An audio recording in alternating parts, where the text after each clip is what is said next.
Gente, privilégio aqui, testemunhando esse momento, né? E o Bruno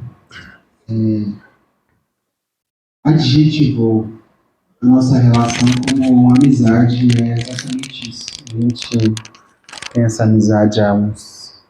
Não vou contar a história toda não, mas há bastante tempo, quase 20 anos.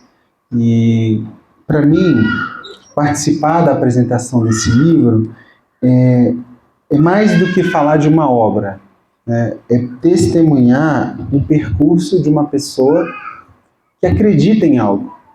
E eu acho que nós estamos vivendo um tempo onde todo mundo quer ter algo a dizer, mas muitas vezes fala o que todo mundo está falando ou fala o que todo mundo quer ouvir. E algo que eu sempre sublinhei para o Bruno é: fale aquilo que você acredita. Por mais que isso custe algo, né? Acredite e fale daquilo que você acredita. E eu tive a oportunidade, pessoal, de ver de perto, né, essa construção, esse sustentar da mensagem, que muitas vezes não é exposta quando a gente conhece a obra, né? A gente olha para a obra e fala: puxa, parece que foi fácil, sentou ali e escreveu. Mas eu e a minha família e outros amigos, nós conseguimos ver essa obra sendo construída ao longo dos anos, dentro de uma ideia do que ele pensa e do que ele propõe viver. Outra coisa que me marca muito é a perspectiva da autenticidade. Como eu falei, se nós fizéssemos um recorte desse tema dentro do nicho ao qual ele se destina, nós viríamos que não é muito comum essa mensagem, ou o que está dentro da mensagem do livro. E isso me deixou muito feliz, né, quando eu tive acesso a esse conteúdo fechado, assim, essa proposta como um todo. Este não é um livro escrito apenas com palavras, mas com posicionamento, algo que para a gente custa bastante, né? Com risco, porque eu ouvi sofrendo vários riscos por acreditar no que ele está se propondo a acreditar, também com verdades inegáveis e com muitas perdas, inclusive de pessoas, né? Contrário a essa mensagem, ou de ambientes contrário a essa mensagem, e de certa forma nós percebemos essas perdas. Cada página aqui carrega a marca de alguém que não cedeu à facilidade, ao que é comum. E dizer o que se espera, né, sem muita retórica, mas nomear aquilo que acredita, para mim eu acho que é algo de grande valor, e é sobre isso que essa obra me tocou.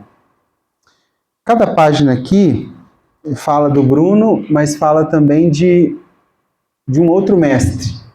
Eu acho que tem valores do nosso mestre ali envolvido, que são valores que nos custam muito e nos instigam a descobrir qual que é o melhor caminho, né? Quero encerrar dizendo que talvez esse livro vai te tocar não propriamente pela intelectualidade do conteúdo, mas pelo gesto de sustentar uma mensagem, ou de sustentar aquilo que acredita. Não que nós não estejamos autorizados a mudar de ideia, né? Algo que a gente está bem aberto, estamos revisitando, né? Eu fui abençoado com um ano sabático aí, estou desfrutando dele para revisitar várias coisas, vários pensamentos e coisas que a gente sustentou durante uma longa jornada até aqui. Então, não que ele não possa mudar, mas é bonito de ver ele sustentar algo que ele acredita. Que essa leitura encontre em cada um de nós não apenas entendimento, mas que encontre coragem. Coragem não talvez para viver o todo ali, né, que é algo que Deus propôs para o Bruno, mas de pelo menos você se perguntar se tem algo ali que é para você viver. E é sobre isso que eu fiquei marcado com o total da obra, né? Sobre a pessoa do Bruno, acho que todos que estão aqui o conhecem, tem um vínculo, e eu vi esse, vamos chamar de filho, né, sendo gerado ali semanalmente, nossas conversas, o objetivo dele construir isso. E eu fico muito feliz de estarmos aqui nesse lugar de gestar, né, nesse lugar de nascer, algo muito especial. Então, parabéns. Obrigado.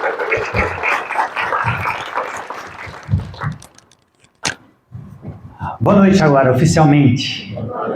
São muitas emoções hoje, gente. Vocês não imaginam a alegria que eu sinto em compartilhar esse momento com cada um de vocês.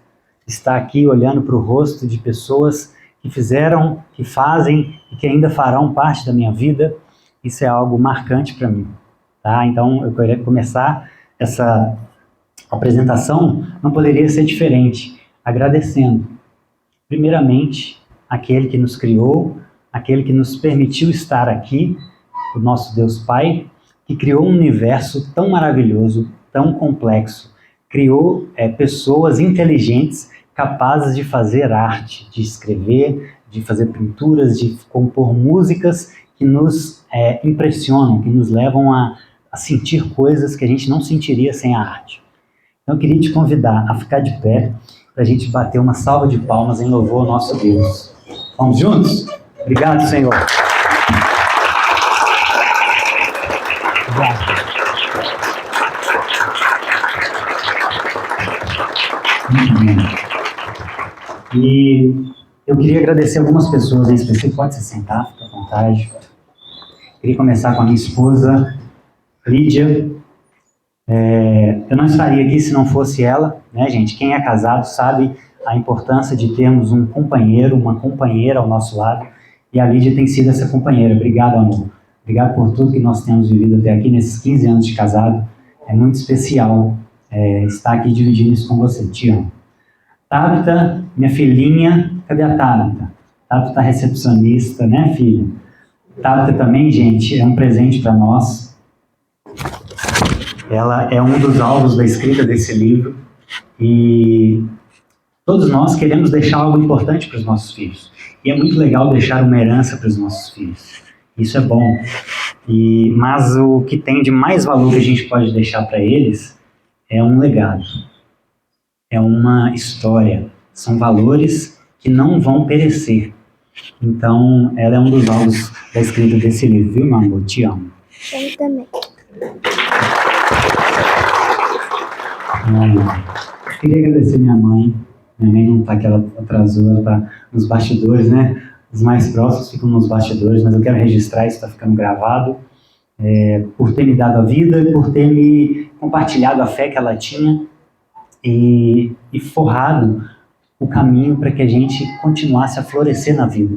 Então a mãe é algo maravilhoso na nossa vida. Então, mãe, obrigado.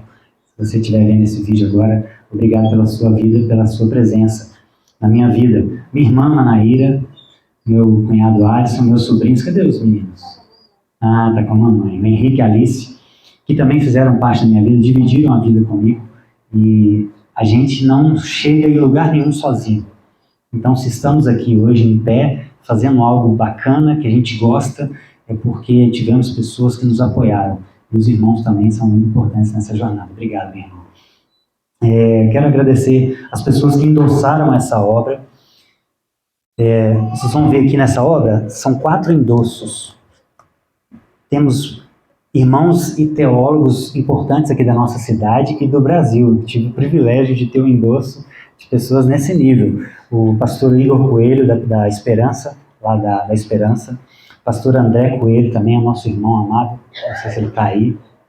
Também endossou essa obra. E aqui na contracapa, o David Júnior, dispensa apresentações, teólogo, psicanalista, meu amigo, e Mateus Ortega, autor da Economia do Reino. Então, quero agradecer esses irmãos, porque investir tempo no outro é algo muito valioso hoje em dia. Então, são raras as pessoas que conseguem, às vezes, achar um tempo para uma ligação. Quem dirá ler uma obra e ter a disponibilidade de fazer uma análise crítica dessa obra. Então, muito obrigado por vocês fazerem isso, por essa obra e pela minha vida. Tá bom? Que Deus abençoe vocês. Agradecer também outros irmãos e pessoas, teólogos, que tiveram essa mesma disponibilidade de ler e trazer uma análise crítica. Porque um livro, gente, a gente vai descobrindo isso no caminho, um livro não é feito, um bom livro, não é feito de uma mão só. Um bom livro, ele precisa passar pelo crivo de várias pessoas. Isso vai aprimorando a obra. Eu pude experimentar isso. Então, vários irmãos fizeram isso. Eu quero mencionar brevemente o nome deles. O primeiro é o Felipe Chakra, meu cunhado. Discutimos muito sobre as ideias desse livro. É um assunto que a gente gosta de falar, né? Finanças, economia. Então, obrigado, viu, Felipe, por dispor o seu tempo. A minha amiga Miriam Sarsur, que além de minha aluna, já se tornou uma amiga, minha assistente de marketing agora, né? Estou ficando chique, tenho uma assistente de marketing. Então, muito obrigado, Miriam, por também me reconciliar com o verbo haver, tá? Alguns irmãos que não estão aqui, que nem são daqui, né? São de São Paulo, nosso irmão Ismael Empik também aprimorou essa obra. O pastor Rosifran Macedo também aprimorou essa obra. O pastor Shang Chuan, um pastor da IPV lá de São Paulo, nosso amigo. Pastor Sérgio Camargo, lá da Igreja Verdade Bíblica. A minha professora de português, gente, encontrei minha professora de português, a Ione Quirino, muito obrigado, viu, Ione, se você estiver vendo esse vídeo. E o irmão teólogo aqui do Brasil, André Heinck, também contribuiu com ideias para que essa obra fosse aprimorada. E por último, eu quero agradecer a presença de cada um de vocês. Eu tenho aqui familiares, eu tenho amigos, eu tenho irmãos da igreja, eu tenho pessoas das Nações Unidas que estudou comigo na infância, na adolescência. É difícil, não conseguiria mensurar o nome de todo mundo. Tenho alunos da academia, que tem se tornado, tem alunos da faculdade, tem alunos queridos, pessoas da igreja, e isso é muito bom. Ter pessoas que a gente pode olhar e ver a satisfação da nossa alegria, isso é maravilhoso. Isso é maravilhoso. Tem família Pedrosa, tem família Bernardino, é muito especial ver vocês aqui. Então, agradeço de coração a presença de cada um de vocês, tá? Vocês têm feito esse dia muito especial. E, por último, agradecer o Ricardo pela cortesia e a Gislene, que não está aqui hoje, pela cortesia no trato desse ambiente. Isso aqui é um ambiente público, é uma biblioteca pública, e o Ricardo é o nosso coordenador aqui. Muito obrigado, viu, Ricardo, pela gentileza, por tudo que você tem feito para que isso acontecesse, tá bom? Gente, então vamos lá, vamos começar a falar um pouquinho do livro. Eu queria começar falando de quem sou eu, né? Temos pessoas visitando aqui também, viu? Obrigado pela presença. Estavam visitando aqui a biblioteca e entraram. Então, sejam bem-vindos. Obrigado pela presença. Meu nome é Bruno Pedrosa, sou filho da Rosângela e do Eli, filho do Deus Altíssimo. Essa é a nossa identidade mais substancial. Há 19 anos me entreguei a Cristo, me tornei um filho de Deus. E casado com a Lídia, pai da Tata, que vocês já viram, dispensam apresentações. E na parte profissional, o meu lema de trabalho é saúde integral. Por quê? Porque eu acredito que não adianta a gente ter um corpo saudável, com os níveis de todos os indicadores de saúde bem ajustados, se a gente não conhecer a fonte de vida eterna. Porque esse corpo vai um dia perecer. E nós precisamos de algo que vá para além desse túmulo. Então, não adianta ter saúde física se a gente não conhece a fonte de vida eterna. Então, por isso nós precisamos ter saúde espiritual, conhecer a fonte da salvação, que é Jesus. Da mesma forma, não adianta a gente conhecer Jesus se a gente não tem saúde para cumprir o propósito que ele tem nos chamado para fazer aqui nessa terra. Então, nós precisamos de saúde integral. Nós precisamos ter o corpo ajustado e precisamos ter o nosso espírito ajustado também. Porque aí nós vamos conseguir viver ao máximo essa vida, e aí quando a gente partir, a gente vai ter uma outra vida para viver, que não vai terminar, que não vai acabar. Então, meu lema é saúde integral. E eu comecei na área da saúde, comecei formando em educação física em 2010, e em 2007, eu entrei para a faculdade em 2006, em 2007, né, Flávio, me entreguei a Cristo, o Flávio acompanhou nesse início desse processo, e eu comecei a estudar a Bíblia. Eu nunca tinha lido a Bíblia, eu tinha uma vida de busca de Deus, né, como vários de nós têm, mas eu nunca tinha lido a Bíblia por conta própria. E a partir desse momento eu comecei a ler a Bíblia e buscar por conta própria diretamente na fonte o que Jesus falava sobre a vida e sobre o mundo. E aí eu me apaixonei por estudar a Bíblia. E até então não parei mais. E depois me apaixonei também por filosofia e me graduei em filosofia como uma ferramenta para aprimorar a busca da verdade. Se nós estamos aqui em busca da verdade, seja ela de qual área for, seja a verdade metafísica do porquê nós existimos, seja a verdade de qual o melhor remédio para curar uma doença, todos nós estamos em busca da verdade. E a filosofia, ela afia as nossas ferramentas para encontrar as verdades deste mundo, dessa vida. E por último, me pós-graduei em teologia para tentar aprofundar um pouco mais no estudo da Bíblia, em especial da história da igreja.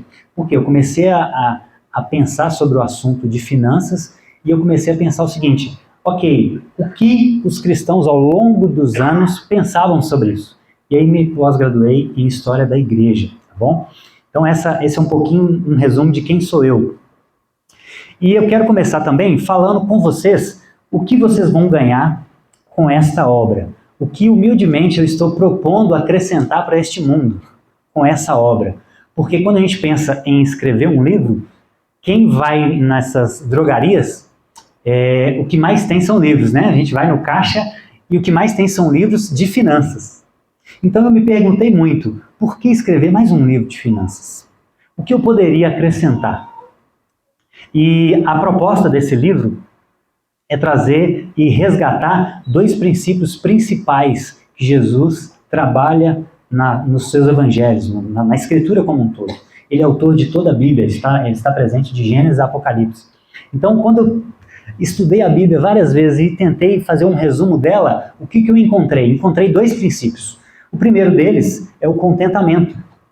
Quando Jesus fala para a gente não acumular tesouros, quando Paulo fala para a gente tendo o suficiente, estejamos satisfeitos, isso é a ideia de contentamento. É a nossa capacidade de se contentar com o suficiente, de se alegrar com o suficiente.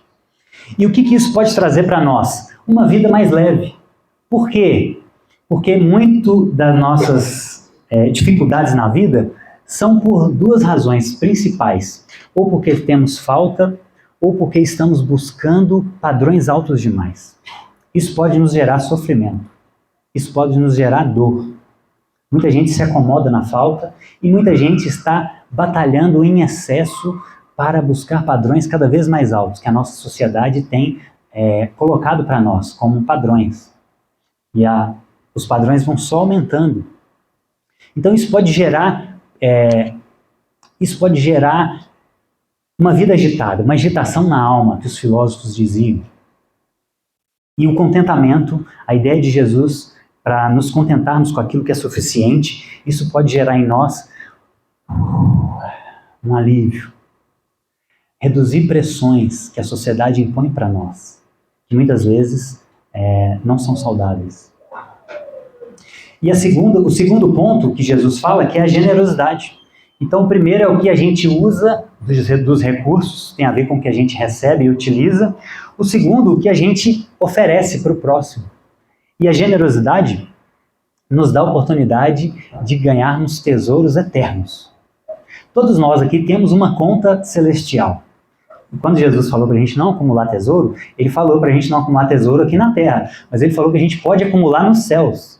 E lá não tem inflação. Lá, todo recurso lá multiplica de uma forma ilimitada. E não desvaloriza, só valoriza. Então a generosidade nos proporciona a oportunidade de aumentarmos o nosso tesouro eterno. A possibilidade de passarmos a eternidade ao lado de pessoas. E eu tenho pensado nisso, comentei com o David, eu acho que parte do nosso galardão no reino vindouro, quando Jesus voltar, será ouvir pessoas falando com a gente o seguinte: olha, muito obrigado por aquela ajuda que você me deu. Obrigado por aquela conta de luz que você pagou. No outro dia, a minha luz ia ser cortada. Então imagine você passar a eternidade ouvindo gratidão de pessoas que você ajudou em vida. Isso acredito que é parte do galardão que nós vamos receber. Isso é o que a Bíblia chama de galardão. Isso nos dá uma alegria indizível. Então, o contentamento torna a nossa vida mais leve. E a generosidade torna a vida do próximo mais leve. Todos ganham. E o mundo fica melhor. E as pressões diminuem. E todos nós saímos melhores do que viemos. Então é isso que eu me proponho a contribuir e a acrescentar na vida de vocês através dessa obra. Mas a gente precisa ser sincero, né, gente? Todos nós temos desejos. Todos nós temos sonhos. E isso é bom. Isso não é um problema. Todos nós queremos crescer na vida. Todos nós queremos ter uma vida de sucesso. Isso é maravilhoso. Isso não deve ser podado. A proposta é, a gente precisa de uma régua. Tudo que fazemos na vida parte de uma referência. A questão é qual referência nós temos usado. Como nós temos medido o sucesso. Essa palavrinha tão importante. Como nós temos medido o sucesso? Através do que a cultura nos propõe ou aquilo que Jesus, o Deus encarnado, que trouxe princípios eternos, propõe para nós. Então a grande reflexão dessa obra é que a gente pegue a régua de Jesus e analise a nossa vida pela régua de Jesus, não pelo que as pessoas falam. Por quê? Porque a nossa cultura é volátil, a nossa cultura é relativa, mas os princípios que Deus trouxe na sua palavra são eternos e imutáveis, eles não mudam. A aplicação em épocas diferentes pode variar, mas os princípios são imutáveis, inegociáveis. Então a grande reflexão é essa. O que tem sido sucesso para nós? Até onde vai a nossa busca por sucesso? O que nós consideramos sucesso nos nossos dias? Então essa é a grande reflexão que eu pretendo trazer nessa obra.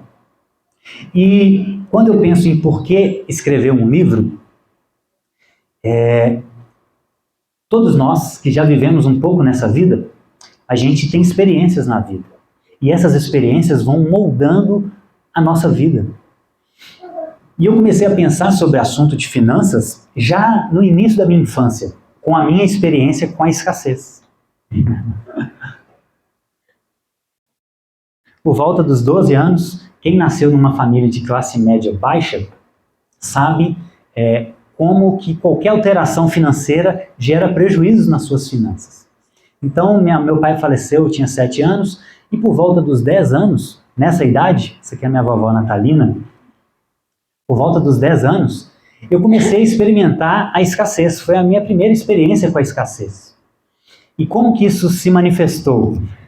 Minha mãe passou uma dificuldade, a gente se endividou na nossa casa e passamos um momento não de fome, mas de restrições severas. E aí minha mãe só podia comprar uma bandejinha de 6 bandejas. Uma bandeja com 6 iogurtes para o mês. Sabe aquela bandejinha com 6 iogurtes? Só podia comprar uma daquela por mês. E para 2, né? Eu e minha irmã. Então cada um tinha 3 bandejinhas de iogurte por mês. Então, gente, tomar uma bandejinha daquela era um evento. Tinha que ser algo muito especial. E como que eu fazia? Eu geralmente escolhia o momento de assistir a Malhação. Chegava da escola, ia assistir Malhação. Quem lembra aí? E como que eu tomava esse iogurte? Primeiro, tirava a tampinha e lambia a tampinha, né? Porque fica muito iogurte agarrado ali. Depois, eu enfiava a colher e tirava a colher em pé para escorrer um pouco. E o que sobrasse eu tomava. Então essa era a minha forma de apreciar aquele iogurte. Por quê? Porque ele era raro. Porque ele era escasso para mim. Então essas experiências começam a moldar a nossa vida. Você começa a experimentar na prática a dificuldade da escassez.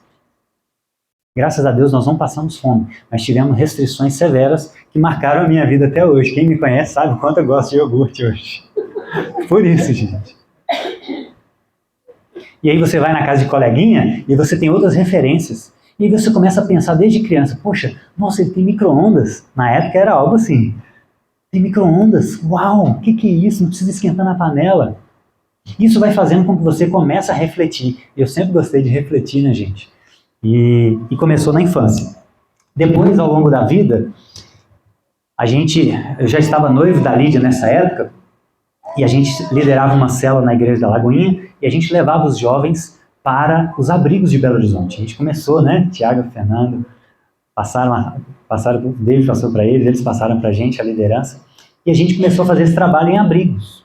E quando a gente chegou nos abrigos, gente, algo que me marcou muito foi aquelas crianças agarrando a nossa perna, pedindo para a gente levá-las para casa. Isso dói muito no coração da gente.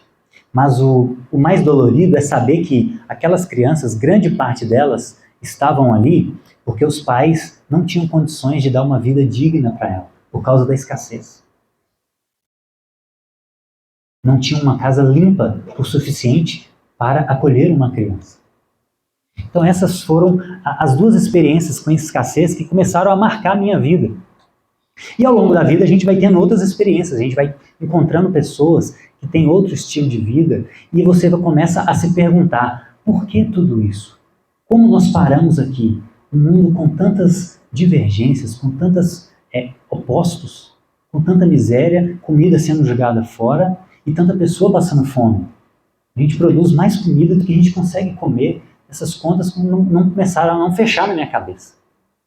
E a gente começa a pensar sobre isso. E aí veio o período de estudos. Eu comecei a estudar, e até hoje eu somo aí nesses 19 anos que eu comecei a estudar a Bíblia, foram 17 anos tentando aprofundar nesses assuntos, lendo a Bíblia, estudando autores brasileiros, americanos, sobre o assunto, sobre fé e finanças.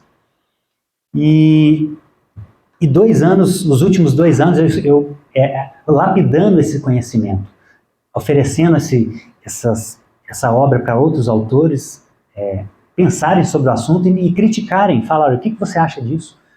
Não preocupa se você acha que não tem nada a ver, nós estamos aqui validando uma ideia, não é a minha pessoa. Né? Nós estamos em busca da verdade. Então, o discordar de mim não me diminui, pelo contrário, a gente está discutindo uma ideia. E se eu perceber que a gente está errado, ótimo, a gente afastou da mentira, né? Ninguém quer estar perto da mentira. Então isso é maravilhoso. E nesses estudos eu percebi uma lacuna. E esse é o ponto do porquê esse livro não ficou grande. É um livro de 176 páginas para quem quer se aprofundar. E 152 páginas para todas as pessoas que não têm aquela vontade de aprofundar em algum assunto, porque tem quase 20 páginas de notas de rodapé, de aprofundamento em conceitos. Então, eu pensei o seguinte, olha, já tem muita coisa escrita sobre o assunto, eu não quero me delongar, eu quero tentar focar em algo que eu acredito que eu possa acrescentar para esse mundo. Eu percebi 2 lacunas principais. A primeira é a questão do contentamento. Grande parte das pessoas hoje, quando fala de finanças à luz da Bíblia, focam apenas na generosidade. Viva a vida como você quiser, mas seja generoso. Isso foi algo que eu percebi, lendo, conversando com pessoas, né? Além dos estudos formais, eu vou fazer 40 anos esse ano, então são 40 anos de conversa com pessoas o tempo todo, inclusive sobre esse assunto. Então é muito legal essa troca, você ouvir ideias diferentes, e você vai lapidando isso. Então, se dá muita ênfase na generosidade e me parece que na nossa sociedade hoje esqueceram um pouco do sentido original de contentamento. O que contentamento significava para Jesus quando ele falou isso. Porque as palavras mudam ao longo dos anos, as palavras elas são maleáveis, mas os conceitos, o que Jesus quis dizer com isso é absoluto, é imutável. Ela chegou, gente. Então eu acho que existe essa pequena lacuna, e por isso o subtítulo do livro o nome é Como Jesus Viveria Hoje, e o subtítulo é Um Resgate do Contentamento Financeiro Bíblico. Por quê? Porque a generosidade, quase todo mundo já concorda com isso. Todos nós concordamos que temos que ser generosos. Mas muitas vezes não entendemos o que significa não acumular tesouro, o que significa se contentar com o necessário, o que é o necessário. É uma grande pergunta. Né? Isso fica para a segunda parte do livro. O livro tem uma parte prática também.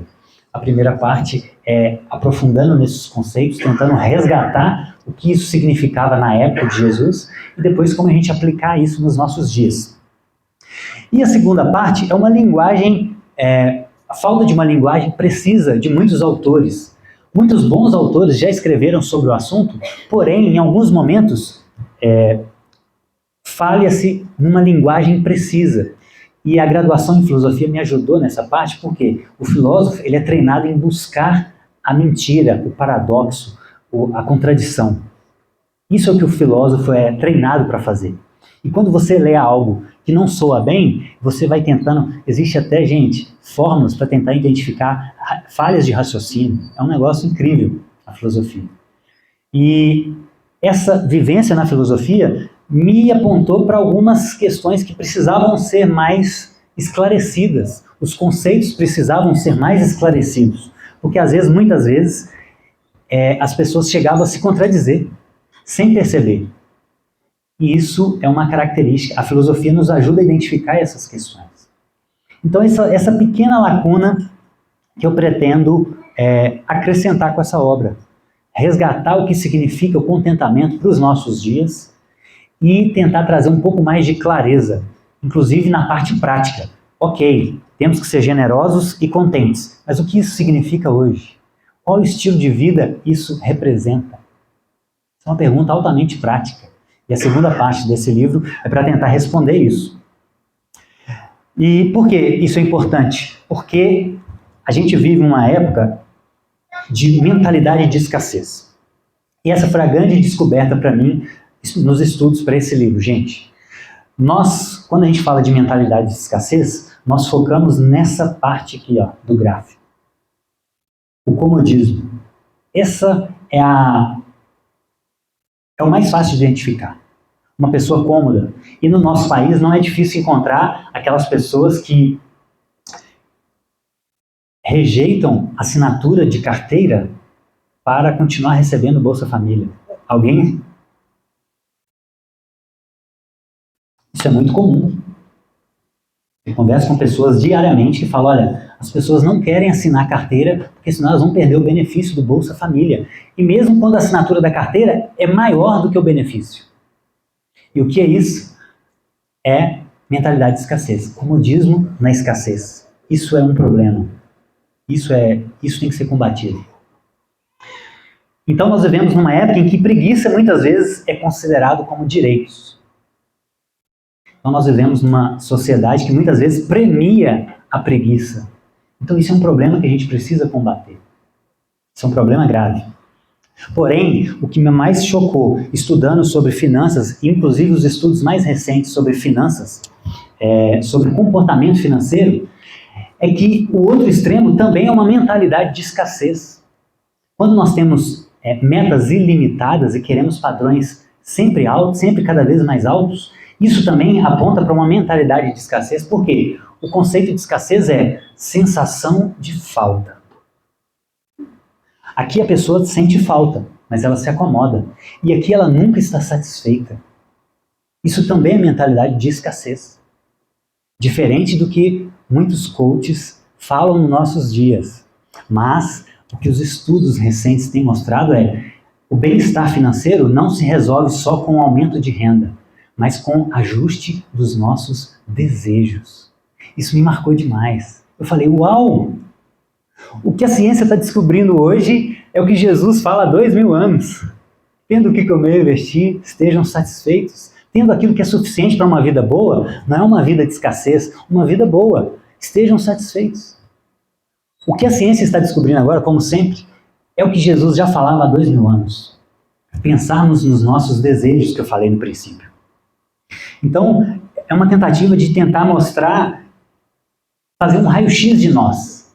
Nós temos a mentalidade de escassez? Em qual lado nós nos identificamos? De qual mentalidade de escassez?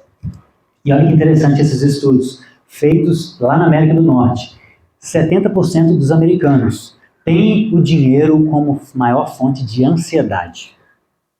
Por que isso é grave, gente? Nós estamos falando da nação mais poderosa do mundo, que tem mais acesso a recursos do mundo. Então, nações onde as pessoas têm mais acesso a recursos estão tendo o dinheiro como fonte de ansiedade. Olha que loucura. É um contrassenso. Não é muito louco isso? E outro estudo feito em Harvard, feito com pessoas que estão num padrão de milionários, tá? Eles falaram que para alcançar a felicidade plena, eles teriam que, no mínimo, dobrar a sua fortuna. Ou seja, 75% praticamente das pessoas que já têm um padrão de vida muito bom ainda não estão satisfeitas. Isso tem gerado o quê? Ansiedade na vida das pessoas. Então esse livro é uma tentativa da gente fugir do consumismo e do egoísmo. O contentamento nos livra do consumismo e a generosidade nos livra do egoísmo. Olha que legal. Por isso, o símbolo que eu escolhi para simbolizar o contentamento é a forma de gelo. A forma de gelo é maravilhosa, gente. O gelo, a água cai aqui, ó, e ela começa a subir. E ela não para quando está no meio, ela ainda não está contente. Ela tem uma necessidade. Todos nós temos uma necessidade de uma boa vida. Porém, chega num momento que ela está satisfeita. E o que ela faz? Transborda para o lado. Então, isso aqui é a ilustração do Augusto Marx, do Pictobíblia. Ele fez as ilustrações do livro. São 7 ilustrações ao longo do livro. E essa é uma delas. Vocês vão ver ao início de cada capítulo a imagem de uma forma de gelo, para lembrar o seguinte, olha, vamos pensar no contentamento? Vamos pensar em a gente alcançar uma vida boa e estar contentes para evitar uma vida atribulada e para poder ter o privilégio de ajudar o outro a fugir muitas vezes da necessidade. Então, não é ter uma vida ruim para ajudar outros, é ter uma vida boa e tirar excessos para que outros tenham o mínimo. Faz sentido isso? E o que Jesus nos propõe é como se você ganhasse num concurso. Imagina que você foi sorteado e ganhou um prêmio. E esse prêmio te coloca 2 possibilidades.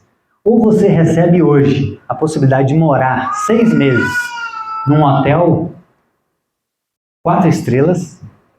Então, a partir de hoje, você ganhou a possibilidade de morar num hotel 4 estrelas durante 6 meses. Esse é o primeiro prêmio. O outro prêmio é você esperar um pouco, daqui 6 meses, você vai ganhar a possibilidade de morar para sempre num hotel 5 estrelas, muito melhor. O que você escolheria? Pense. Em outras palavras, você quer um prazer menor hoje ou esperar um pouco para ter um prazer maior? É isso que a Bíblia nos propõe, gente. É isso que Jesus nos propõe. Ele nos propõe uma vida boa nessa terra, não é uma vida de escassez, mas ele fala que se a gente moderar os nossos desejos, um dia nós vamos pisar em ruas de ouro. Vocês já pensaram nisso? Na Nova Jerusalém, as ruas serão de ouro. Olha que... Ou seja, é a gente abrir mão de alguns desejos passageiros hoje, para a gente ter desejos ilimitados e desfrutar de coisas que a gente não tem nem como imaginar daqui a um tempo. Essa é a proposta de Jesus para nós. E, comparado com a eternidade, a nossa vida é como se fosse 6 meses. É aguentar 6 meses. É ajustar os nossos desejos 6 meses. E aí nós vamos poder desfrutar ilimitadamente. E o mais legal, com a consciência em paz. Por quê? Porque não haverá miséria. Não haverá pessoas necessitadas. E aí nós vamos poder pisar no ouro. Por quê? Porque não haverá fome, não haverá guerra, não haverá políticos corruptos. Olha que maravilha. Não haverá mais nada disso. E aí sim, nós vamos poder desfrutar ilimitadamente. Mas isso não é para agora, como muitos coaches têm dito nos nossos tempos. Isso não é coisa para agora. A gente precisa ter temperança. Uma virtude esquecida desde a Idade Média. Temperança. Sermos equilibrados. E aí sim, quando a gente fechar os olhos, nós vamos desfrutar ilimitadamente. E vai ser maravilhoso, gente. E por que isso é importante? Pensando para os nossos dias. A miséria, gente, no nosso tempo, ali é mais uma ilustração, ó. Ali atrás, no fundo, são revoluções, são revoltas. E é isso que a gente vive, não é? Nós não vivemos numa sociedade onde o ódio tem prevalecido cada vez mais. A gente vê políticos colocando uns contra os outros. Então, esse movimento de caos, o que sustenta os movimentos revolucionários é a miséria do nosso mundo.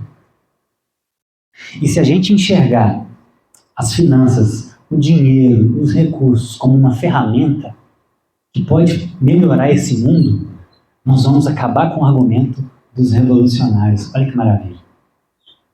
Se a gente abre mão, por algum tempo, de excessos, para que a gente consiga melhorar mais esse mundo de forma mais intensa, nós vamos tirar o argumento dos revolucionários.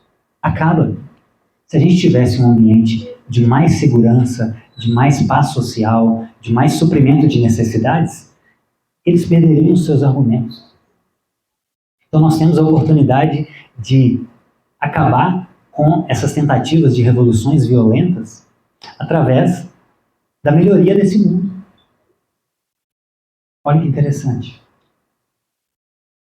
Isso está nas nossas mãos. Todos nós, cada um de nós, pode fazer mais juntos do que o governo. Isso não é responsabilidade só do governo. Isso é nossa responsabilidade também. Nós temos que cobrar para que ele faça o que ele recebe de recursos. Mas nós, como sociedade civil, podemos fazer cada um a nossa parte e acabar com o argumento que sustenta esses movimentos revolucionários. É óbvio que a gente sabe que a gente não vai acabar com toda a miséria e de uma forma instantânea. A grande novidade é que é possível a gente melhorar muito esse mundo. E o que as forças que têm tentado nos calar, as forças que têm tentado nos desviar desse foco, elas querem focar na causa do problema. Quem gerou a pobreza? Quem gerou a riqueza? E a grande conclusão que eu cheguei ao longo desses anos de estudo é que é importante a gente estudar o passado para a gente não repetir os erros no presente. É importante a gente entender como surge a pobreza, como surge a riqueza, isso é muito bom. Agora, o mais importante que olhar para trás é a gente pensar o que a gente pode fazer hoje. Então eu cheguei à conclusão que a riqueza, ela não é a causa da pobreza, como muitos falam hoje. Não é. Mas pode ser a solução. Isso é o mais importante. Não é ficar discutindo se um enriquece ou outro empobrece. Isso é um nível raso. A gente pode focar em outra questão. A gente pode melhorar. A riqueza pode não ser a causa da pobreza, mas pode ser a solução. E esse aqui, finalizando, é o Muhammad Yunus. Quem conhece o Yunus? Gente, o Yunus, ele mora lá em Bangladesh, ele é professor de economia, e ele dava aula de economia na sua faculdade e olhava pela janela uma sociedade pobre, paupérrima, muito mais pobre que nós vivemos hoje no Brasil. E ele levou os seus estudantes para lá, para eles estudarem o que estava acontecendo com aquela sociedade pobre de Bangladesh. E sabe o que ele descobriu? Existia uma comunidade inteira de mulheres artesãs que estavam endividadas nas mãos de um agiota. E sabe quanto essa sociedade inteira devia para um agiota? $10.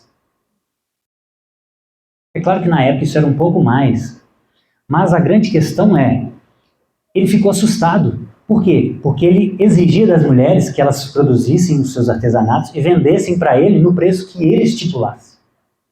E ele ficou revoltado com isso, ele pagou a dívida delas, livrou elas do agiota e falou, vamos no banco, nós vamos pegar um empréstimo no banco para vocês. E ele foi no banco e o banco falou assim, olha, eles não têm casa para deixar de garantia, não posso emprestar para eles. Aí, não, mas eu pego no meu nome. Não, você não vai poder ser fiador desse tanto de gente, é muita gente. E aí o Yunus pensou o seguinte, os bancos começaram a pensar que as pessoas não eram dignas deles, do banco. E ele falou, eu inverti o raciocínio. São os bancos que não são dignos das pessoas. E o que ele fez? Criou um novo banco. Um banco social de Bangladesh.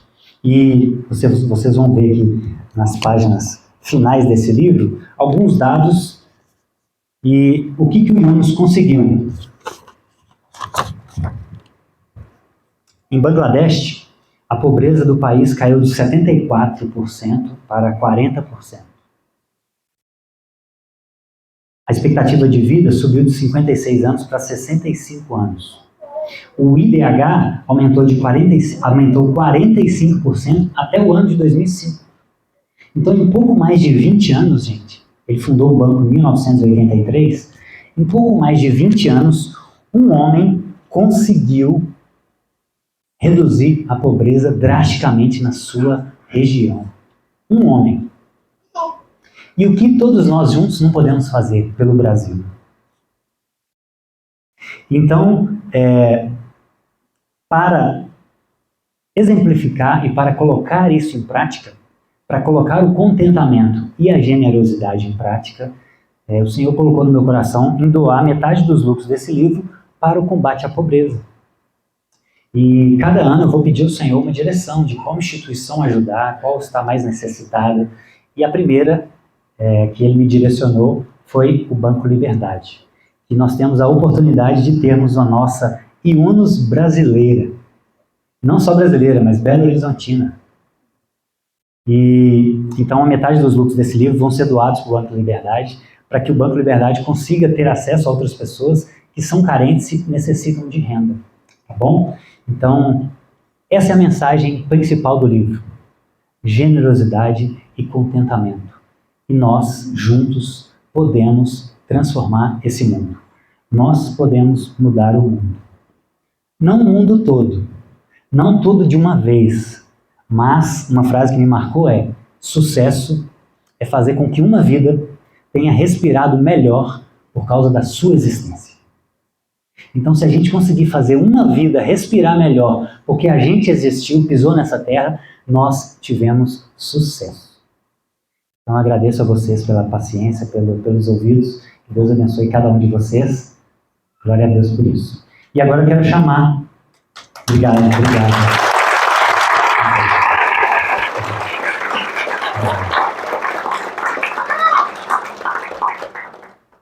Agora eu quero chamar a nossa IUNOS brasileira, Belo Horizontina, para contar um pouco mais sobre como é o trabalho do Banco Liberdade.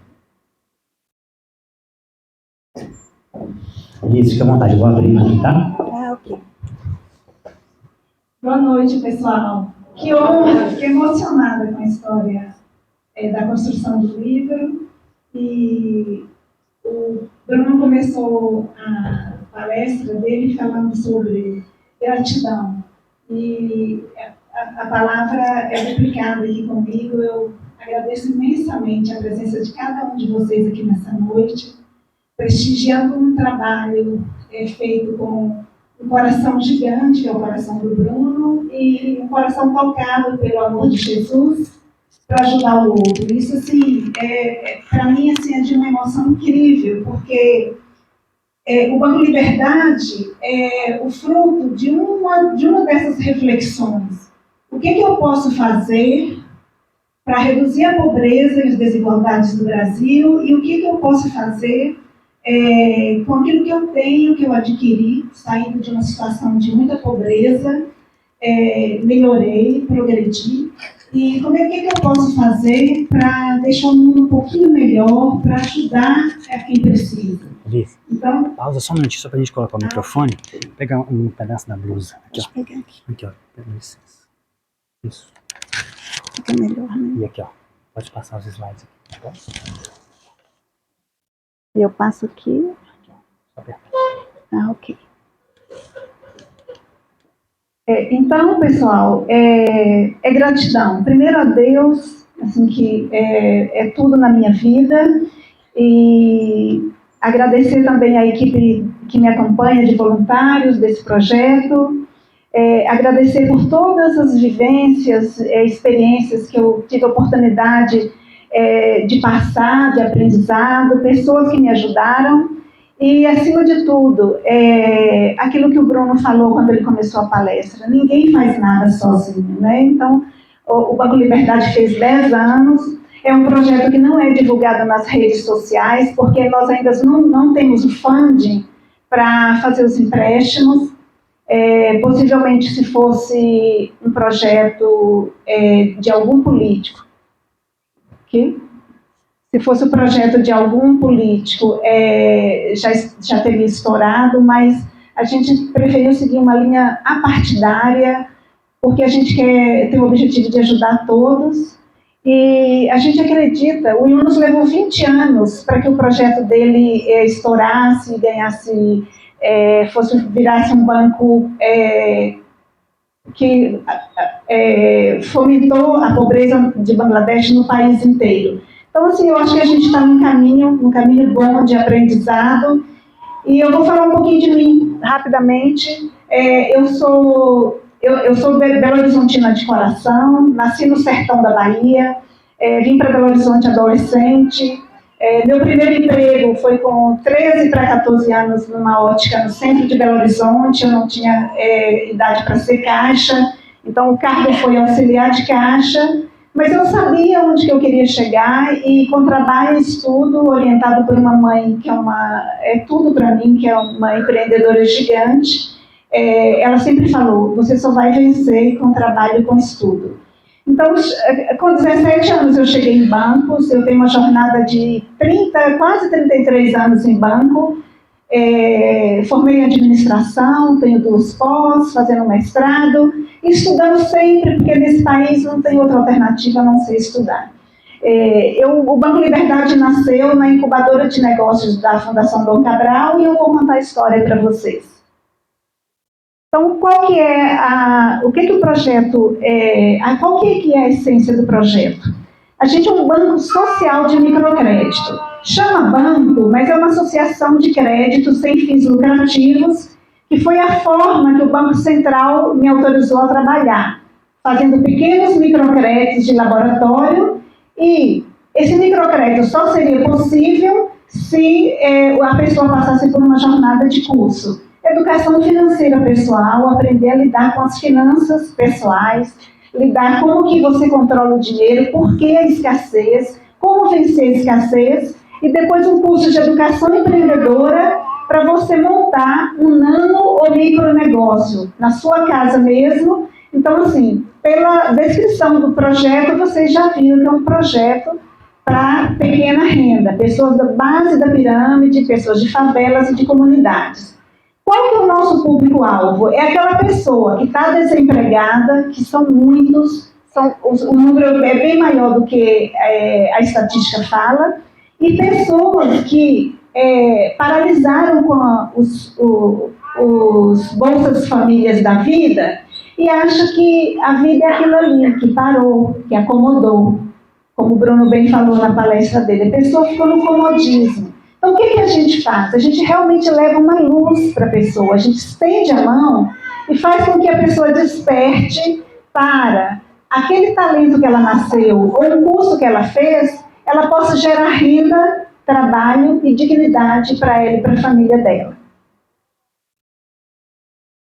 Nascemos de uma vontade enorme de ajudar as pessoas e, como vocês estão vendo na foto, aquilo ali é numa comunidade de Neves, onde a gente reuniu dentro de um circo, que era um projeto social da época, e a gente chama as pessoas mesmo para estudar. Então, a gente acredita no estudo, a gente acredita que esse economês que a gente aprende na universidade, eu sou administradora, tem como, na linguagem das pessoas de baixa escolaridade, que não tem nem o primeiro grau completo, tem como a gente passar, na linguagem dele, os conceitos e os cuidados de como cuidar melhor do seu dinheiro. O projeto nasceu numa incubadora de negócios sociais da Fundação Dom Cabral e a gente acredita que a educação financeira, juntamente com o microcrédito e o fomento de pequenos negócios, transforma as pessoas e a comunidade onde elas vivem.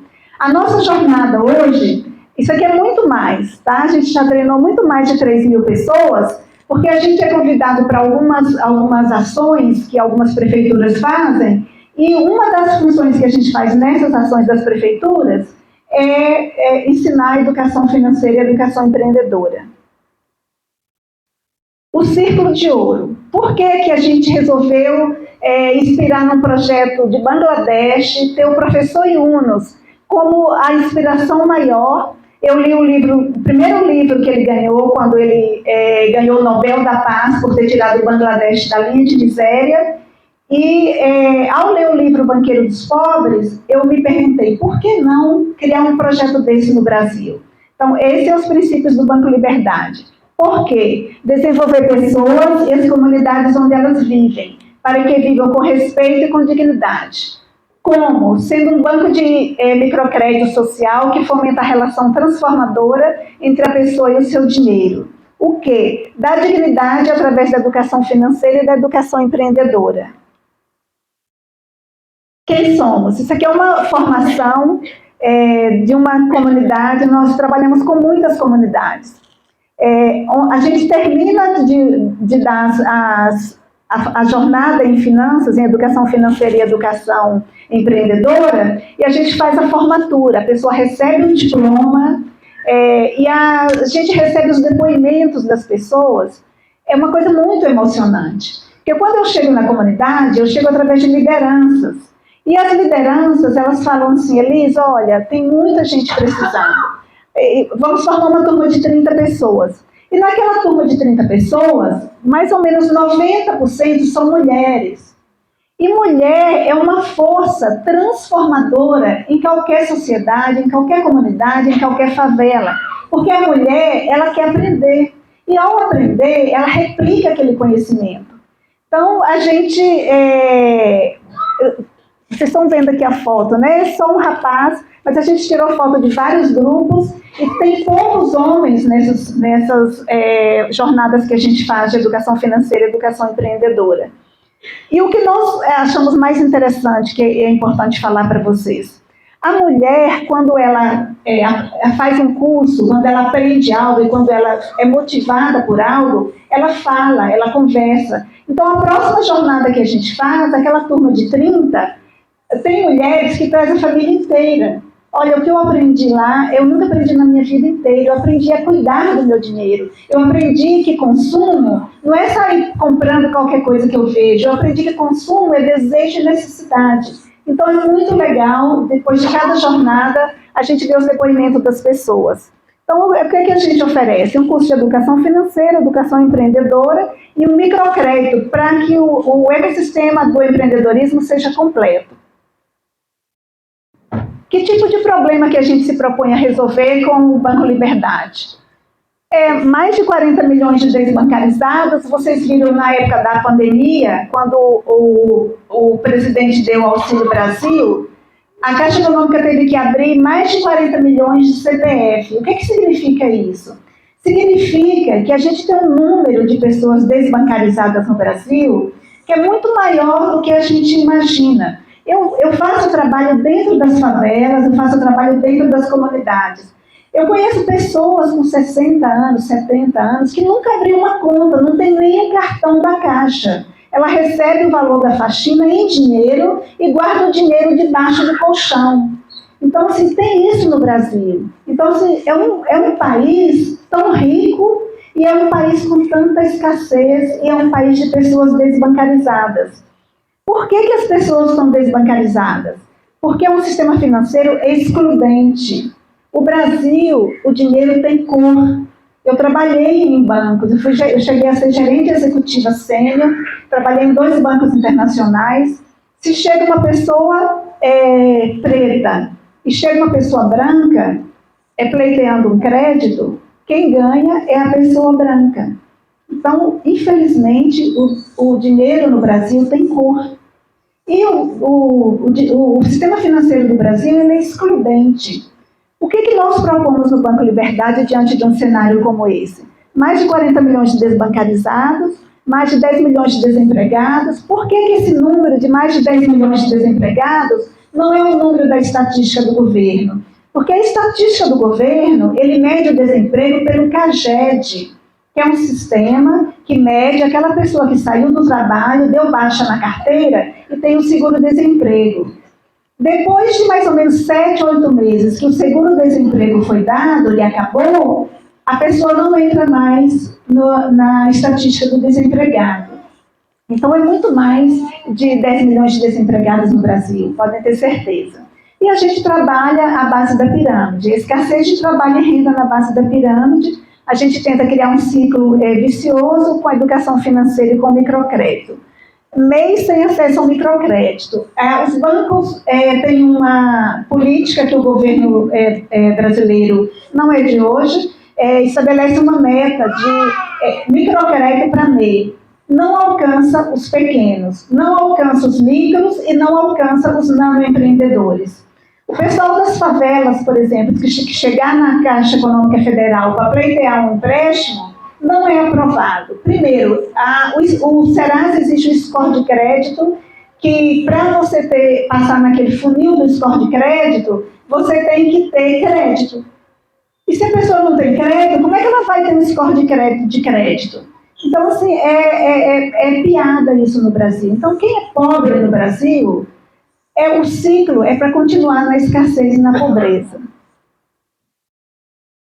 A solução do Banco Liberdade: educação financeira, educação empreendedora, microcrédito e orientação com mentoria. É isso que a gente acredita. A gente coloca as pessoas dentro de uma sala, dentro da comunidade, a gente vai até eles, a gente faz uma seleção prévia, vocês vão ver o ciclo como é que é, e a gente escolhe o dia que é melhor para eles. Os corres são muitos. A gente encontra pessoas que trabalham, tem 3 tipos de corre, que é o 3 tipos de emprego. E a gente tenta sábado, domingo ou feriado. É o dia que não atrapalha a vida dos moradores das favelas e das comunidades. A gente entra numa sala e a gente começa a trabalhar seu dinheiro. Como que você lida com o seu dinheiro? Qual que é a dor que você carrega, as gerações passadas, do seu pai, do seu avô, que a relação com o dinheiro é sempre dolorosa, é sempre doída. Então a gente trabalha crenças limitantes, a gente tira o economês, ao invés de fluxo de caixa, a gente fala o dinheiro que entra e que sai, a gente traz tudo para a linguagem normal, para que a pessoa aprenda que dinheiro não importa o tanto que você ganhe. Se você não souber usar, você vai estar sempre na escassez. Nossos clientes, desbancarizados da Grande Belo Horizonte e de Minas Gerais. Atendemos homens e mulheres e jovens de comunidades carentes que buscam um padrão de relacionamento financeiro, monetário e bancário sempre simples e justo. Mulheres empreendedoras. 59% dos desbancarizados são mulheres. Por quê que tem essa estatística com as mulheres? Porque as finanças é masculina. Eu trabalhei em banco muitos anos, fui gerente de banco muitos anos. Quem domina o dinheiro sempre foram os homens, né? Quando a mulher não tem o companheiro, ela é o homem da casa e a mulher da casa, então ela controla. Mas as mulheres têm muita dificuldade de ter crédito no mercado financeiro. O mercado financeiro dá mais confiança a um homem do que crédito para a mulher. Tem essa misoginia também. Nano e microempreendedores são os nossos clientes, jovens que buscam oportunidade. A gente trabalha toda a cadeia de pessoas. Quem quiser trabalhar, quem quiser iniciar um micronegócio, quem quiser sair da escassez, nos procura e a gente orienta. Nossa visão: desenvolver pessoas e as comunidades onde elas vivem, para que vivam com respeito e dignidade. Acreditamos na dignidade humana e tudo começa com acesso à oportunidade financeira. Sendo um banco de microcrédito social, que fomenta uma relação transformadora, e o objetivo nosso é dar dignidade às pessoas. Nossa visão de futuro é ser reconhecido como um banco digital social. Não existe no Brasil, é difícil, porque é o paraíso dos bancos, né, gente? São lucros bilionários à custa da destruição do ecossistema dos brasileiros. Quase 80% das famílias brasileiras hoje são endividadas. O cheque especial hoje, que muita gente incorpora ao salário, cobra 200% de juros ao ano. Quem que consegue pagar isso? Ninguém. Crédito parcelado, clean, sem garantia, 300% ao ano. Rotativo de cartão é 400% ao ano. Então, se você se endivida por algum motivo, por algum revés, você está na ciranda da destruição. Eu trabalhei em banco há muitos anos, eu falo para vocês, já vi família que o chefe da família suicidou por dívidas, porque a empresa quebrou, porque devia muito ao banco. Então, é um ciclo de dor, na verdade. Atuação do Banco Liberdade. Entramos através de um diálogo com os representantes os líderes de comunidade que nos convidam, sempre que a gente entra por essa liderança, ou as igrejas, ou os líderes comunitários, ou as ONGs, associações, é mais em função disso. Entrada, seleção, reunião e apresentação. Os cursos, educação financeira pessoal e educação empreendedora, o microcrédito, que depois que a pessoa faz o curso, tem uma dinâmica toda, por quê? O dinheiro do banco, eu comecei com 10 mil reais no meu bolso com o banco, há 10 anos atrás, mas esse dinheiro obviamente não ia dar. Então quem são os investidores do Banco Liberdade? Quem são as fontes de recurso do banco? Investidores anjos, pessoas que têm o coração tocado por Jesus, igual o Bruno, e que têm vontade de ajudar um projeto sério. As pessoas me procuram, falam, Elis, qual comunidade você está e quanto que você precisa? Eu falo qual comunidade, conto a história de cada microempreendedor e da sua família, passo o relatório mensal de como que aquela pessoa utilizou o dinheiro. Se a pessoa quiser doar o dinheiro para eu emprestar mais à frente, ok. Se ele não quiser o dinheiro de volta, eu não faço correção nenhuma. Por quê? A correção é o impacto do bem que causou aquela família. Case de sucesso. Mais de 3 mil pessoas treinadas. Pena que não deu para passar uns vídeos aqui das pessoas falando como que aprender a cuidar do dinheiro delas foi libertador. Mas a comunidade atendidas, muito mais de 13, cito as principais: Raposo, Vila Cima, Pindorama, Vila Clóris, Alto Veracruz, Vila da Serra, Ana Lúcia, Pedreira, Prado Lopes, Ribeirão das Neves, Santa Luzia, Granja de Freitas, Barreiro e São Benedito. A Inspiração, que é o professor Yunus, recomendo que todo mundo leia as obras dele, são livros muito libertadores, fantásticos. Todo mundo nasce empreendedor. Alguns têm a chance de libertar esse potencial, outros nunca vão ter a chance, nunca souberam que tinha essa capacidade. E o que eu falo nas comunidades é o seguinte, que uma pessoa que consegue criar os filhos, administrar a casa, com 600 reais, com 700 reais, é uma pessoa que sabe gerenciar riscos e é uma pessoa empreendedora, né? E as mulheres já nascem empreendedoras, né, mulheres? Nós somos empreendedoras natas, muito bom isso. Aqui eu dando aula numa comunidade, numa associação da Favela da Serra, lotado de mulheres. O Banco Liberdade, eu sou responsável pelo banco, idealizei, criei esse projeto incrível. Nós temos aderência com as ODS, que é os Objetivos de Desenvolvimento Sustentável do Milênio da ONU, erradicação da pobreza, fome zero, igualdade de gênero, crescimento, emprego digno e crescimento econômico, indústria e infraestrutura. Por quê? Quando a gente chega numa comunidade, que a comunidade nos abraça e que todo mundo quer fazer os cursos e que querem implementar vários negócios, a comunidade muda. As pessoas são mais felizes. Porque na hora que a pessoa vê que você chega, que você estende a mão, que ela tem onde buscar um microcrédito e que ela tem um sonho de criar um marmitex, ela tem um sonho de ter um carrinho de cachorro-quente, ou um carrinho de pipoca, ou ela pode fazer um salãozinho na casa dela, ou ela pode comprar uma maletinha de serviço de manicure e bater de porta em porta e oferecer o serviço dela, a pessoa ela passa a ser a protagonista da vida dela. Então, ela viu que alguém acreditou nela, que é a equipe do Banco Liberdade, a gente estendeu a mão, depois do microcrédito a gente dá mentoria semanal, quinzenal, mensal, para que aquele dinheiro não se perca, né, porque o dinheiro perde facilmente, a gente sabe disso. E aqui a gente vê que é um ciclo de não escassez, pelo contrário, a gente vê que é um ciclo de melhora. Então, esse livro do Bruno, ele é um despertar para o Brasil, porque a gente sabe que nós temos, a cada período de eleição, repete presidente, entra presidente, e o que a gente vê é que se repete o ciclo de pobreza, porque não é importante para os nossos governos que as pessoas tenham conhecimento, nem que as pessoas melhorem de vida, porque é muito mais fácil você governar pessoas que precisam do governo, que estão refém do governo.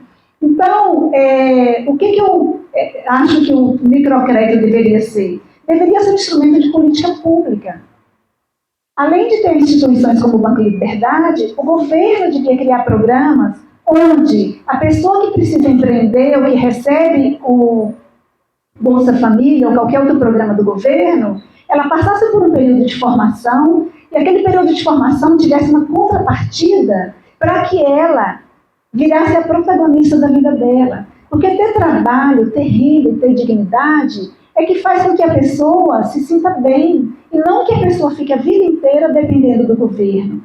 Então, isso é princípio da economia. Como que se mede o desenvolvimento de um país, o IDH de um país? É pela forma como os cidadãos daquele país vivem, como que eles são tratados, se eles têm moradia decente, se eles têm comida na mesa, se eles têm educação de qualidade. Então, por que o nosso IDH é tão baixo num país tão rico? Por que a gente tem governos que não querem que a sociedade, a população brasileira permaneça pobre? A gente tem que fazer essa pergunta sempre e não se contentar com esse ciclo de miséria e de escassez. Então, o Banco Liberdade existe para isso.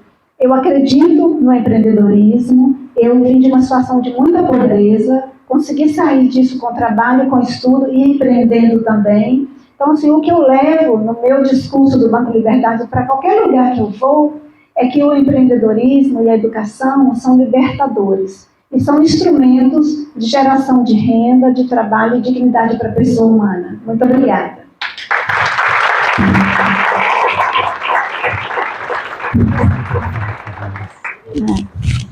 Incrível, né, gente? Muito incrível. A gente acredita no Banco Liberdade e nós sonhamos com uma parceria, né, Elisa? Estamos sonhando com uma parceria com um investidor que possa tornar o banco uma fintech. Então, nós temos orado por isso. Coloque isso também nas suas orações. Se a gente tiver um investimento pesado no banco, o banco pode virar uma fintech e pode ter ações sociais. Não é legal investir em ações e ver o desenvolvimento do país? Mas imagina você investir em ações que você sabe que estão ajudando pessoas muito carentes. Olha que legal. Você investir seu dinheiro, ter algum retorno e saber que aquele dinheiro está sendo investido para pessoas que são muito carentes. Seria o mundo perfeito. É a união perfeita. A gente ganha e as pessoas também são ajudadas. E para ilustrar isso, eu quero convidar a Patrícia. E a Patrícia, gente, vai ser a nossa primeira... Pode tirar, Henrique, por favor. Patrícia vai ser a nossa primeira beneficiada para a gente tentar mostrar na prática que é possível a gente fazer algo para melhorar esse mundo. Né, Patrícia? E aí a Patrícia vai contar um pouquinho da história dela e o que você pretende fazer com... qual ramo você pretende trabalhar, Patrícia? Vou colocar em você aqui, tá bom? Posso colocar. Dá licença. Gente, boa noite. Primeiramente, eu quero cumprimentar todo mundo, né? Graça e paz do nosso Senhor Jesus Cristo, tá vendo? Oi, irmãos, eu estou muito feliz. Eu estou muito feliz com o Banco Liberdade, está dando essa oportunidade para que a gente possa ter uma condições melhor dentro da nossa comunidade. Eu sempre tive um sonho de ter uma cozinha dentro da comunidade, onde eu poderia ensinar as crianças a fazer a sua comida, porque quem vive dentro da comunidade só sabe qual é a necessidade de dentro da comunidade. Então, eu vou falar hoje o que eu vivo. Então, é muito bom você falar do que você vive, porque a gente temos uns momentos bem difíceis dentro da nossa comunidade. Eu estou nervosa aqui para falar, mas eu gostaria de falar sobre o banco que tem dado para a gente essa oportunidade. Eu não sei como é que eu vou falar não, Bruno, eu estou nervosa. Fala com as pessoas o que você pretende empreender, que é o ramo de marmitex. Então, gente, eles vão dar para mim essa oportunidade de ter esse empréstimo, para que eu possa fazer umas marmitex, que eu tenho vontade de vender umas marmitex para me criar dentro da comunidade uma cozinha social. Eu mexo com muita criança, eu fico com as crianças, então eu ensino para eles o caminho que devem andar, falo com eles da palavra do Senhor, e todo dia depois desse culto que eu tenho com eles dentro da comunidade, que é dentro de uma praça, a gente oferece para eles um lanche ou uma janta. E eu tenho vontade de ter uma cozinha lá dentro, então com esse dinheiro que o Banco Liberdade vai emprestar, vai empreender, vai confiar de colocar nas minhas mãos, ou comprar para a gente as coisas, eu gostaria de comprar um fogão industrial, um liquidificador industrial, para a gente estar começando a vender essas marmitas, e esse dinheiro é para mim, mas também para mim investir nessas crianças de dentro da comunidade. Fala um pouquinho mais. Eu tô nervosa, gente, muito nervosa. Eu tô sem entender por que eu tô tão nervosa, eu falo tanto. Conta um pouquinho como é que foi o trabalho, como é que é o trabalho com essas crianças que você faz. Você chega, tem um momento de oração, depois tem um lanche. Eu coloquei esse óculos aqui, tá igualzinho Saci, faltando uma perna. Arrumei ele aqui pra ele ficar muito torto. Gente, deixa eu explicar, vou falar com tranquilidade. Gente, a gente tem as crianças dentro da comunidade. Eles estavam até falando sobre a Bolsa Família. Nós ficamos vendo como que as famílias verdadeiramente se acomodam, vivem com a cara fechada o mês todo, no dia de receber arrumam uma alegria, uma felicidade. Aí a gente vê muitas mães lá, muitas famílias que vai para dentro de um bar beber, as crianças ficam lá com eles na porta do bar, com a barriga nas costas, com os olhos todos quebrados, com fome, eles não têm coragem de oferecer um refrigerante para as crianças. Então eu comecei a fazer um fogão de lenha dentro da comunidade e eu fazia aquela comida, eu fiz ver o tamanho que a fila foi aumentando. Existem pessoas que falam que não acreditam que tem pessoas dentro da comunidade que passam fome, mas passa. Pode acreditar que existem pessoas que têm muita necessidade e que verdadeiramente, às vezes, não têm um alimento a ponto de se entregar a sua vida ou... nem sei como é que eu falo. Começa a namorar com alguém por conta de um hambúrguer e um refrigerante. É a verdade. E ali se entrega para aquela pessoa, porque passa de verdade necessidade. Então ali tem um dinheiro para comprar um refrigerante, comprar um biscoito, até tomar um iogurte, e para elas isso é luxo. Elas acham que é luxo. E se entrega ali e começa a namorar. E eu fui vendo aquilo, fui vendo que muitos dos meninos começaram a entrar no mundo do crime, virando bandido por conta de coisa de comer. Eu falei, eu vou começar a fazer uma comida. Fiz um fogão de lenha dentro da comunidade e fui vendo que aquela fila foi aumentando. E não somente com jovem e adolescente, mas com pessoas mais velhas também. Aí eu comecei a comprar umas marmitas, encher aquelas marmitas e dar aquelas pessoas. Hoje eu trabalho com 130 crianças, eu falo com elas da palavra de Deus, eu prego para elas o caminho que devem andar, ensino para elas o que elas têm que fazer, que não vale a pena se entregar para um qualquer por conta de um marmitex, por conta de um hambúrguer, por conta de um biscoito, de um iogurte. Acontece muito isso dentro da comunidade. Ensino para os meninos que não vale a pena traficar para ter uma moto. O que adianta ter uma moto e não ter uma carteira? O que adianta ter a carteira sem trabalhar? Que você tem que trabalhar para você adquirir aquilo que você tem vontade de ter. Ter uma vida boa, uma vida bem-sucedida através do seu trabalho. E ensino para eles que não existe outro caminho a não ser Jesus. Que primeiramente na nossa vida nós temos que colocar o Senhor na frente de tudo. Que todo aquele que entrega a sua vida ao Senhor e confia nele em espírito e em verdade, busca ele de todo o coração, tem uma vida boa.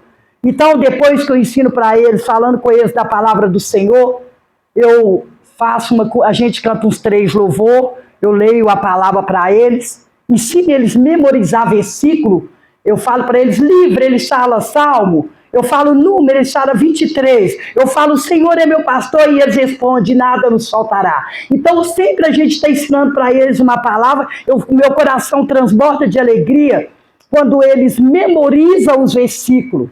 Quando eu chego lá e falo, o que você aprendeu semana passada? Salmo 91. O que está escrito em Salmo 91? Aquele que habita no esconderijo do Altíssimo, a sombra do Onipotente descansará. E eu vejo os meninos memorizando o versículo, meu coração transborda de alegria. E falo com eles, a obediência gera bênção, e a desobediência, eles falam maldição. Então, vamos obedecer. Ensino para eles que o princípio da sabedoria é a obediência.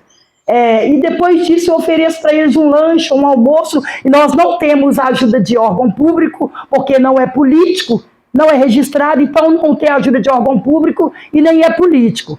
E graças a Deus eu conheci Elis através de uma patroa minha, e agradeço a Deus porque também eu vi de uma vinda não muito boa e também não tenho condições financeiras. Ele falou de muitas coisas aqui de finança que eu nem entendo, que para mim é internacional o que ele falou, mas um pouquinho que eu tenho eu consigo dividir com o próximo, e você sabe, o seu coração fica de uma forma, verdadeiramente a graça do Senhor nos basta, né? Então, satisfaz o meu coração o pouco que eu tenho e a disposição que eu tenho de ir para a cozinha fazer muitas panelonas de comida. E mais que isso, antes eu distribuía para eles somente a comida. Mas aí, alguma coisa falou no meu coração, não tá bom, falta mais.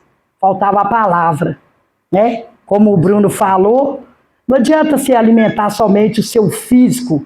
É necessário que você alimente a sua vida espiritual, que ela seja alimentada pela palavra de Deus, que ela seja sustentada por esta palavra. Então, eu falo com eles do amor de Deus, deixo lá a mesa preparada lá com os lanches para eles ficarem mais tranquilos, eles ficam ouvindo a palavra, mas de olho na comida. Por quê? Porque muitos deles vão lá somente para comer às vezes, mas aonde Deus chega, há diferença, alguma coisa acontece.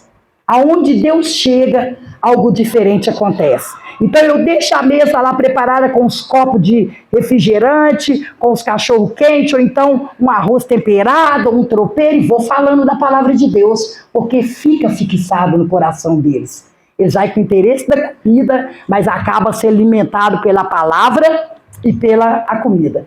E o meu coração, de verdade, eu estou aqui com o coração transbordando de alegria. Vocês são tão especial que eu estou tremendo. De verdade, eu estou tremendo. Sabe por quê, irmãos? Porque é uma grande oportunidade que o Banco Liberdade vai dar para a gente dentro da comunidade da Pedreira. Ter condições, muitas das vezes, irmãos, sabe? Eu falo com Deus, o Senhor não deixa faltar nada. Sempre o Senhor, todos os cultos, o Senhor sustenta. O Senhor envia alguém. E eu falo com Deus. Não precisa da pessoa chegar e te dar um dinheiro, não. A pessoa pode chegar lá no projeto e falar assim, Patrícia, amanhã tem que é toda segunda, 7 horas, amanhã vai acontecer o culto, vai. O que você está precisando? Eu preciso de 100 pãozinhos, 100 pãozinhos chega. Para vocês, às vezes 100 pãozinhos não é nada, mas para eles lá é muito. E para mim também é muito. Imagina eu for lá falar com eles do amor de Deus e não ter nada para eles comer depois do culto. Imagina a decepção deles. Se todo culto tem algo para eles alimentar. Tem uns que vai lá só para lanchar, como lá na nossa comunidade. Tem uns que vai para a escola só para a merenda, gente.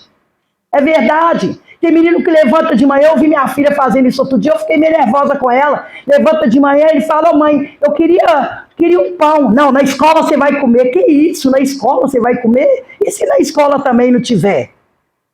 Vai ficar com o olho comprido, com a barriga nas costas? Existe ainda, gente, muitas pessoas que passam fome. E eu não tenho dinheiro, de verdade, mas o que eu tenho me basta. A graça do Senhor me basta. Mas é muito bom, né? Se acordar assim e falar assim, hoje eu quero comer isso e comer. Hoje eu vou fazer isso pro projeto e fazer. É muito bom. Tem dia que eu acordo cedo e chega lá as condições lá em casa, Bruno. E eu falo com os meninos, essa semana eu fiz isso. Ô, gente, amanhã nós vamos ter pão com pernil. Gente, é o dia que o culto mais enche. É verdade. Se eu tiver lá 60, 80 meninos, o dia que eu falo que é pão com pernil ou cachorro quente, vai 130, irmão. E eles ficam muito felizes. Eles vão na minha casa me chamar, tem dia que eu estou indisposta. E tia, hoje tem culto. Mas não é o culto, é a comida. Tia, hoje tem culto. Eu falo, hoje tem culto, já falo o que vai ter de comida. E tem uns que me deixam assim meio nervosa, porque ele já vem assim, tia, hoje eu quero comer. Eu falo, não, primeiro a palavra, né? Você tem que perguntar primeiro qual que vai ser a palavra do dia. E eu agradeço, Bruno, de verdade mesmo, e louvo o Senhor de todo o meu coração. Não te conheço muito tempo, te conheci poucos dias, mas que esse livro possa chegar na mão das pessoas e fazer com que as pessoas sejam bem-sucedidas, interesse por ele, cresça através de cada letra que está escrita aí, que eu creio que foi inspirada por Deus. E que a bênção do Senhor Jesus esteja sobre a sua vida e que Deus venha abençoar a vida de cada um de nós. Amém, gente? Amém.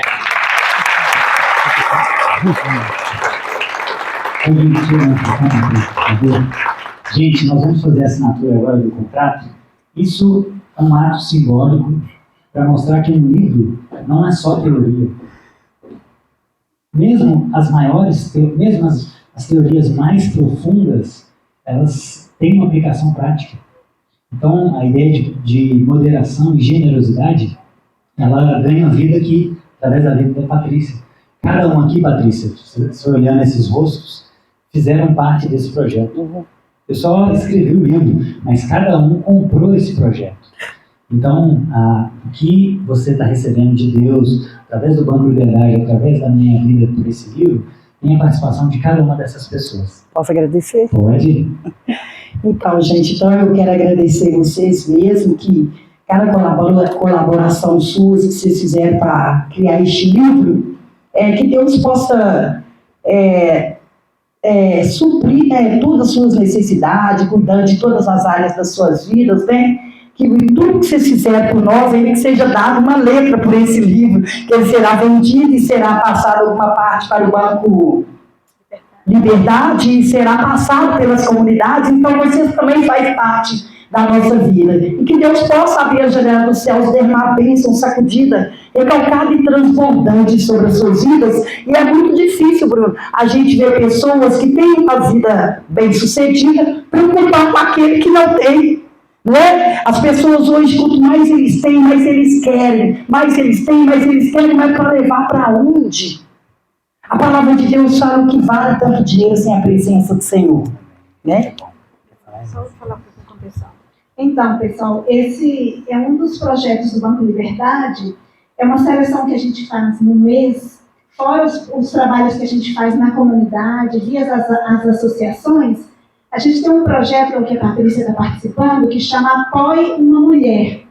Então, a gente abre uma seleção, as pessoas se inscrevem e a gente seleciona 1, 2, 3, o tanto de funding que a gente tenha, né, de pessoas que queiram emprestar o dinheiro, a gente faz o apoio a essa mulher, que aí consiste em fazer o curso, passar pela jornada do curso, do aprendizado das finanças pessoais, do aprendizado das finanças do negócio, da análise da viabilidade daquele negócio que está sendo...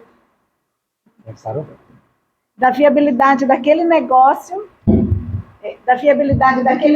que a pessoa já tem ou que vai começar, e as mentorias que é feita com um grupo de alunos da PUC Minas, o setor lá da...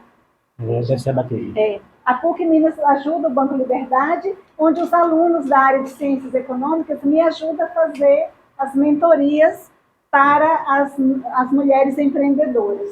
E fica aberto também, quem quiser ser mentor, basta ter saberes, basta ter disponibilidade de 1 hora por quinzena, ou por uma semana, ou por um dia, ou um mês.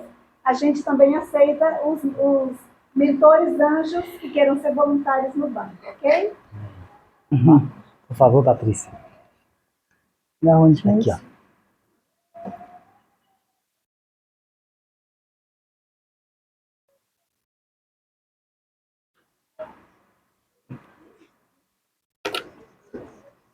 Ô Bruno, Deus abençoe, tá? Poderosamente, bem suprir todas as suas necessidades.